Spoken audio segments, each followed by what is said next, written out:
Bonne semaine à vous, chers téléspectateurs d'Afro Info 243. Voici votre nouvelle. Le directeur du cabinet du ministre de la Défense nationale, le général Emembiato Konzoli, a été convoqué par les services de sécurité, a appris InfoDirect.net de la cellule de communication du ministère ce dimanche 28 mai. Il s'agit d'un dossier en rapport avec le cabinet du ministre de la Défense sortant Gilbert Kabanda. Le général Emembiato a été convoqué par les services pour un dossier concernant les cabinets du ministre sortant de la Défense, renseigne la presse du ministère de la Défense. À quelques heures de la fin de son séjour en Chine, le président de la République démocratique du Congo a échangé avec le président du conseil d'administration Huawei ce dimanche 28 mai à Shenzhen.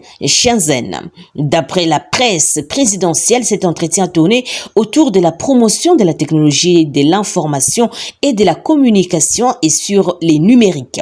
Au terme de cette rencontre au siège de Huawei, un protocole d'accord a été signé entre les deux parties pour la mise en place d'un partenariat en faveur de la transformation numérique en RD Congo, notamment dans la digitalisation des services gouvernementaux, rapporte la presse présidentielle.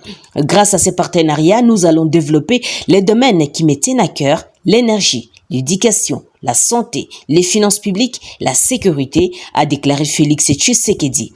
Le chef de l'État congolais est en Chine depuis le mercredi dernier où il a eu à mener d'intenses activités relevant des divers secteurs. Autre chose, le président de la Chambre basse du Parlement, Christophe Mbosso Kodia, s'est entretenu le samedi à Kinshasa avec une délégation de 6 parlementaires de la Commission Relations extérieures de la Belgique. Leur échange tournait autour des projets de coopération entre ces deux institutions parlementaires et la situation sécuritaire de la RDC, plus particulièrement dans sa partie Est. On s'est renseigné sur la situation dans l'Est et on s'est rendu compte de l'agression rwandaise et de la situation très difficile au niveau sécuritaire et humanitaire. Et au niveau de la Belgique, on a toujours défendu l'intégrité territoriale de la RDC. Et c'est très important pour la paix durable et on défend aussi cette position au niveau de l'Union européenne. On est en train de discuter d'une résolution sur la RD Congo et la situation dans l'Est, a déclaré la chef de la délégation.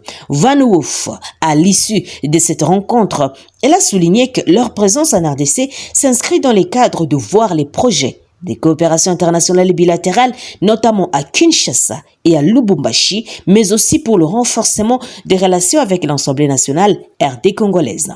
Devant ses représentants belges, le président de l'Assemblée nationale Christophe Mbosso a indiqué que la RD Congo a besoin du soutien de la Belgique, étant donné que ces deux pays ont des liens historiques.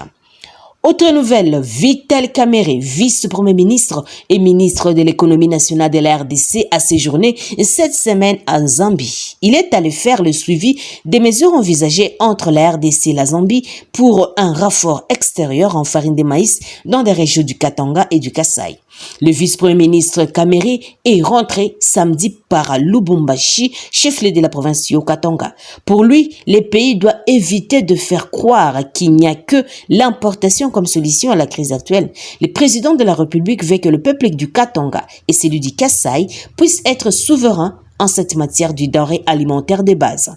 Il est de notre responsabilité d'éviter de donner l'impression que pour une denrée aussi importante, nous devons aller importer. Et comment mettre de nouvelles mesures en pratique? Il fallait que je retourne en Zambie, chez qui nous nous adressons pour des mesures importantes et qui ralentissent l'entrée de la farine. Il s'agissait des droits des transits. Nous avons étudié ensemble les mécanismes qu'il faut prendre du côté pays frère de la Zambie pour faciliter l'opération et des mesures à prendre également du côté de la RD Congo.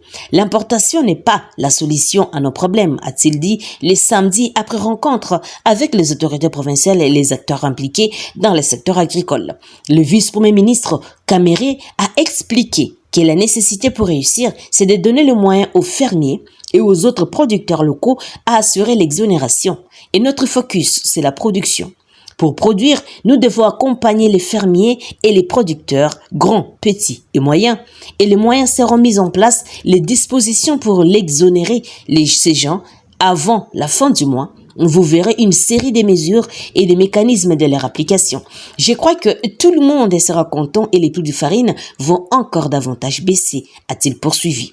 La région du Katanga fait face à une pénurie de farine de maïs, une situation qui perdure depuis près de 4 mois, malgré la tendance baissière sur les marchés, soit un sacré 10 kilos de 25 kilos de farine qui se négocie actuellement entre 55 et 50 000 francs congolais, alors qu'en avril, celui-ci était déjà à 100 000 francs congolais.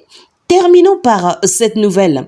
Les forces armées de la République démocratique du Congo FARDC annoncent avoir tué 4 rebelles ADF dans les secteurs de Rwenzori en territoire de Beni. Nous sommes en province du Nord Kivu.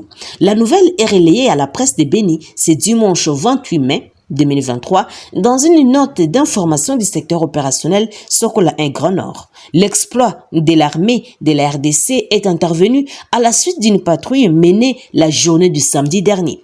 4 terroristes des forces démocratiques et alliés ont été neutralisés et 2 armes de guerre du type AK-47 récupérées par l'armée loyaliste.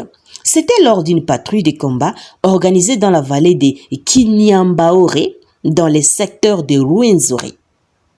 C'était lors d'une patrouille de combat organisée dans cette vallée de Rwenzori. Ces rebelles tués sont responsables de la récente tuerie dans le groupement Malambo, écrit le capitaine Anthony Mwalushai, qui est le porte-parole du secteur opérationnel Sokola 1 Grand Nord. Il ajoute cependant qu'un enfant enlevé par ces rebelles a été sauvé grâce à l'armée loyaliste. Un bébé qui était kidnappé par ces rebelles ADF MTM a été sauvé par des éléments de forces armées de la République démocratique du Congo.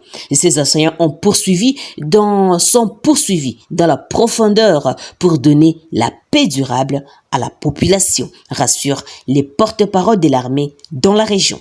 Il s'y est de noter que 6 personnes ont été tuées par les ADF dans les groupements Malambo, un secteur de Rwenzori, la nuit du jeudi au vendredi dernier. Et cette tuerie a été à la base de la paralysie des activités dans la partie de la localité de Kilia. Nous sommes à Beni, dans la province du Nord Kivu. Chers téléspectateurs d'Afro Info 243, merci à vous tous de nous avoir suivis jusqu'à la fin. N'oubliez pas de vous abonner, d'aimer, de partager et de nous laisser un commentaire tout en nous signifiant la ville ou le pays que vous nous suivez. Mais aussi, activez la petite cloche de notification pour recevoir nos informations à temps réel. Je suis Santi Chisenga depuis la province de l'Ituri pour Afro Info 243. D'ici là, portez-vous bien et à très bientôt. Au revoir.